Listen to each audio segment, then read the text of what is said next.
जाऊया यावेळेस पुण्यात आमचे प्रतिनिधी अक्षय बर्वे आपल्यासोबत ऑनलाईनवरून जोडले गेलेले आहेत. अक्षय, काय सध्याचं चित्र? पुणेकरांचा उत्साह जो आहे तो यावेळेस शिगेला पोहोचलेला आहे. मोठमोठ्या गणेश मूर्ती ज्या आहेत त्या विसर्जनासाठी मार्गस्थ झाल्या आहेत, तर गणेश भक्त जे आहेत त्यांचा उत्साह देखील इथं पाहायला मिळतो आहे. अक्षय, काय चित्र सध्या, कशा पद्धतीनं या सगळ्या मिरवणुकीचं वर्णन कराल?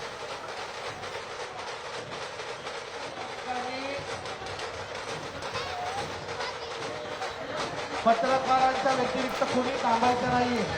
जिन्यामध्ये थांबलेल्या सर्वांनी खाली उतरायचे.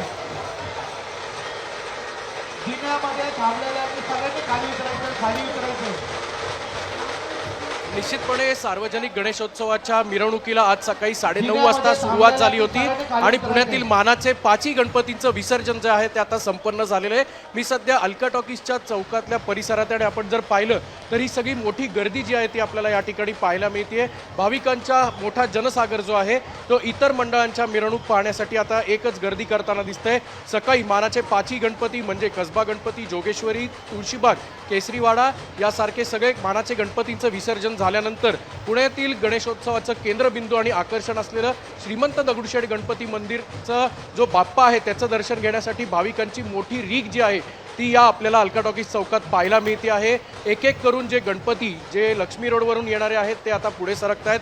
मानाचे गणपती झाल्यानंतर इतर गणेश मंडळांना याच रस्त्यावरून, त्यासोबतच कुमठेकर रस्ता असेल, केळकर रस्ता असेल आणि टिळक रस्ता असेल, या तिन्ही रस्त्यांवरून आपल्याला या विसर्जन मिरवणुकीचे जे गणपती आहेत त्याला सुरुवात होताना दिसते. आणि त्याचबरोबर आता काही वेळामध्ये श्रीमंत दगडूशेठ हलवाई गणपतीचा जो आकर्षक विद्युत रोषणाईने सजलेला रथ जो आहे तो देखील आता काहीच वेळात अलका टॉकीजच्या चौकात दाखल होईल.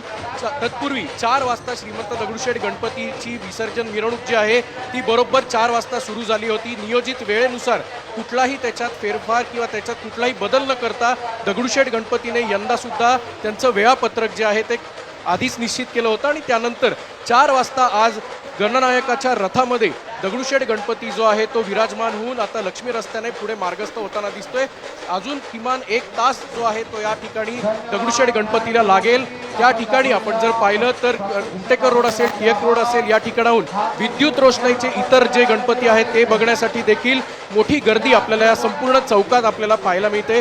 सकाळी 9:30 वाजता सुरू झालेली मिरवणूक जी आहे ती आता 9 तास त्याला संपन्न झालेले आहेत, 9 तास पूर्ण झालेले आहेत. आपण बघतोय की यावेळेस उत्साह पुणेकरांचा शिगेला पोहोचलेला आहे. या संदर्भातले सगळे अपडेट, या मिरवणुकी संदर्भातले सगळे अपडेट आम्ही वेळोवेळी तुमच्याकडून घेणार आहोत.